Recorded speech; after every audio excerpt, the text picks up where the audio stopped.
Good morning everyone. Welcome to my YouTube channel. My name is Elizabeth Febrianti Sosa. I am 5th semester student of English Education Study Program at Nusanipa University. Now I'm going to interpret a video with a title is Lepas polutan beracun setara 1 miliar mobil. Apakah LNG bisa jadi solusi untuk kapal pesiar? Happy watching! This is the largest cruise ship ever built. It's called Icon of the Seas. Its length is 360 meters. These ships can carry 10,000 people. More than 3/4 are passengers. Icon of the Seas could be a reflection of the growing development of the shipping industry.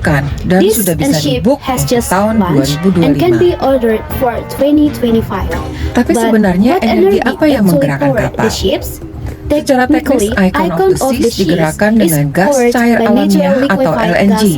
Ini dianggap bahan bakar yang lebih ramah lingkungan. Perusahaan pemilik kapal pesiar ini, Royal Caribbean, sudah mendapat pertanyaan menyangkut strateginya di bidang keberlanjutan. Pihak perusahaan tidak menjawab permintaan DW untuk wawancara. Sebaliknya, Carnival Corporation yang jadi perusahaan pelayaran pesiar terbesar di dunia bersedia memberikan wawancara. Salah satu slogannya adalah berkelanjutan dari kapal hingga pantai. Kami sadar kami harus mempertahankan lingkungan hidup yang lestari, karena itulah yang ingin dilihat orang, bukan sesuatu yang sudah rusak. Mereka ingin melihat lokasi-lokasi yang cantik, dan kami berusaha membawa mereka ke sana. 3 perusahaan kapal pesiar terbesar yaitu Carnival, Royal Caribbean, dan Norwegian Cruise Line atau NCL punya status hijau. NCL bereksperimen dengan campuran biofuel sebagai bahan bakar dan terus menggunakan apa yang disebut marine gas oil. NCL menilai metanol hijau sebagai sumber energi yang menjanjikan. Carnival dan Royal Caribbean terus menggunakan bahan bakar biasa dan membanggakan LNG. Ini bahan bakar paling bagus yang ada sekarang dari sudut pandang emisi gas rumah kaca. Kami jadi pelopornya dalam industri ini. Tapi apakah kerugiannya bagi lingkungan hidup? Menurut sebuah studi, berlayar dengan kapal pesiar melepas emisi karbon lebih dari 2 kali lipat dibanding perjalanan dengan pesawat terbang serta tinggal di hotel bintang 4. Banyak kota di Eropa, termasuk salah satu pelabuhan Eropa yang paling sibuk yaitu Barcelona, sudah membatasi kedatangan kapal pesiar karena emisinya. Norwegia juga sudah mengumumkan larangan mulai tahun 2006. Hanya kapal-kapal yang melepas nol emisi diizinkan datang ke fjord di sana. Ini dampak dari sebuah penelitian yang mengungkap bahwa kapal pesiar di Eropa melepas polutan beracun ke udara sama banyaknya seperti 1 miliar mobil.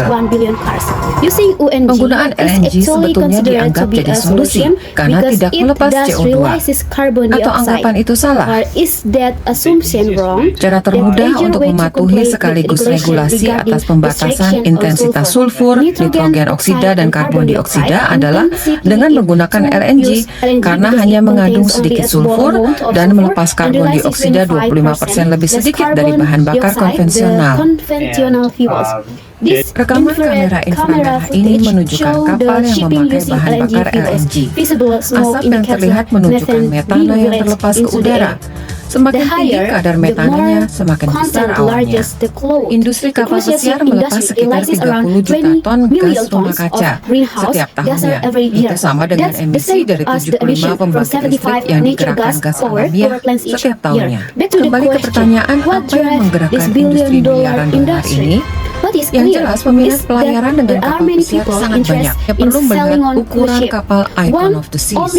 Namun demikian, kapal ini menggunakan LNG, yaitu bahan bakar fosil yang mengandung metana dan jadi salah satu pendorong utama pemanasan global. Apapun bahan bakar yang digunakan, industri ini semakin maju.